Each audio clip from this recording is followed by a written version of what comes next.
ఈరోజు దేవుని వాగ్దానం. యేసు జనసమూహములకు ఈ విషయములన్నీ ఉపమానములతో బోధించెను.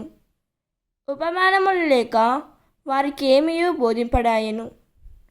ప్రవక్త పలికిన ఈ ప్రవచనము నెరవేరునట్లు ఆయన ఈ రీతిగా బోధించెను. నేను నోరు తెరచి ఉపమానములతో బోధించెదను. సృష్టి ఆరంభం నుండి గుప్తమైయున్న వారిని బయలుపరచెదను. మత్తయి సువార్త 13వ అధ్యాయం 34వ వచనం. ఈ వాక్యం మనకు ఏం చెబుతున్నదంటే, యేసుక్రీస్తు జన సమూహములకు ఎక్కువగా ఉపమానాల ద్వారానే బోధించాడని చూపిస్తున్నాయి. ఇది కేవలం కథలు చెప్పడం కాదు, దేవుని రాజ్యానికి సంబంధించిన లోతైన సత్యాలను ప్రజలు అర్థం చేసుకునే విధంగా తెలియచేయడమే.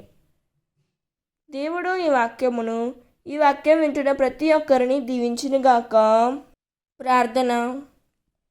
ప్రియమైన పరలోక తండ్రి, నీ పరిశుద్ధ వాక్యమునకు కృతజ్ఞతలు.